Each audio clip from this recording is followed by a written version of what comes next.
నమస్కారం. ఈరోజు మనం భూకైలాస్ ద్వాదశ జ్యోతిర్లింగ క్షేత్రానికి వెళ్తున్నాము. 1/2 కిలోమీటర్ వరకు నీటిలో ప్రయాణించి శివదర్శనం చేసుకోవడం ఒక అద్భుతమైన అనుభవం. ఈ ప్రయాణం హైదరాబాద్ మొదలు తాండూరు వరకు 123 కిలోమీటర్లు ఉంటుంది. మనం వికారాబాద్ మీదుగా రావచ్చు. తాండూరు నుండి 10 నిమిషాల దూరంలో ఈ ఆలయం ఉంది. కారులో వచ్చేవారు నేరుగా వచ్చేయచ్చు. బస్సులో అయితే తాండూరు వరకు వచ్చి అక్కడి నుంచి లోకల్ ఆటోల ద్వారా చేరుకోవచ్చు. ఆటోకు 100 రూపాయల వరకు తీసుకుంటున్నారు. ఆలయానికి దగ్గరలో చెరువులు, పంటలు ఎంతో ఆహ్లాదకరంగా ఉన్నాయి. వెళ్ళే దారిలో దేవతా విగ్రహాలను పెద్ద సైజులో తయారు చేస్తున్నారు.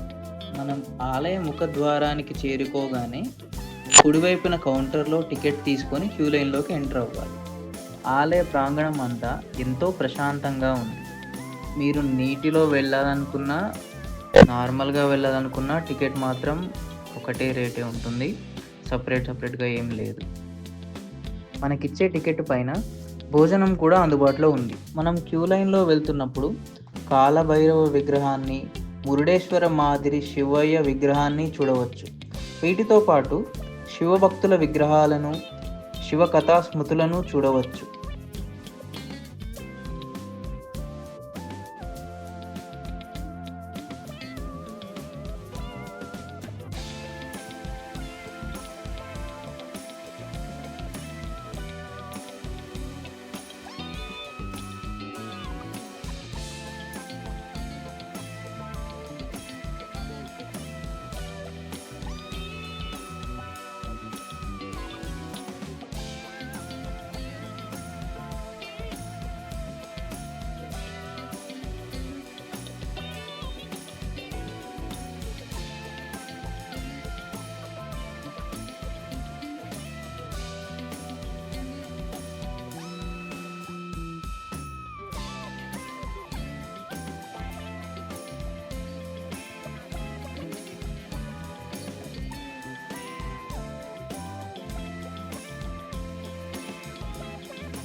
ఆ శిల్పకళ ఎంతో అద్భుతంగా ఉంది.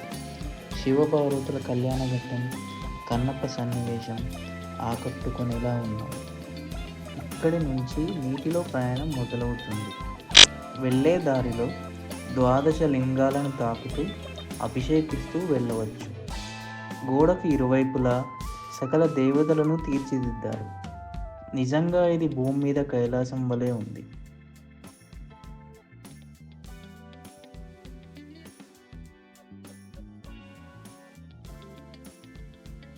ఒక్కో లింగాన్ని స్పృశిస్తూ ముందుకు వెళ్తూ ఆ శివనామస్మరణం చేయడం అందమైన అనుభూతి. శివుడు లయకారుడు, భక్తులకు దయామూర్తి, త్రిలోకాలకు శాంతిని ప్రసాదించే మహాదేవుడు. అతని నామస్మరణ మనకు మనస్సుకు శాంతిని, జీవనానికి బలాన్ని ఇస్తుంది.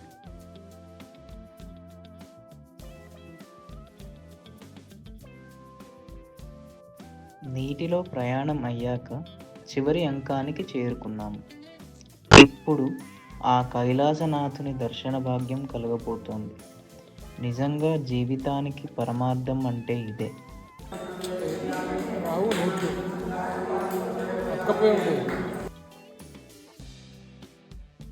దేవాలయ ప్రాంగణం అంతా సకల దేవతామూర్తుల విగ్రహాలతో నిండిపోయి ఉంది.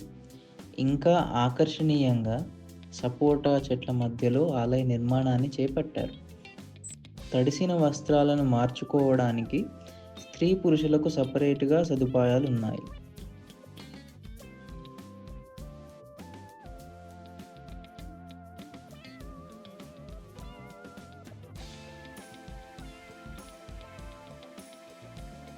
శివయ్యకు పక్కనే అమ్మవారి దేవాలయం కూడా ఉంది. లోకాలను కాచే తల్లి ఎంతో ఆనందంగా కరుణ నిండిన కన్నులతో చూస్తుంది. మురుడేశ్వర్ మాదిరి ఉన్న ఈశ్వరుని విగ్రహాన్ని చూడడానికి 2 కళ్ళు సరిపోతాయా అన్నట్లుగా ఉంది.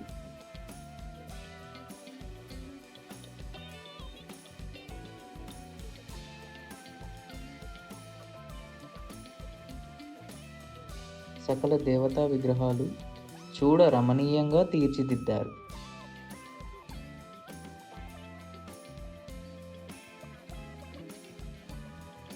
ఆ పరమశివుని అందరి దగ్గరికి చేర్చే మా ఈ చిన్ని ప్రయత్నం మీకు నచ్చినట్లయితే మీ లైక్ ద్వారా మాకు ప్రోత్సాహాన్ని ఇవ్వండి.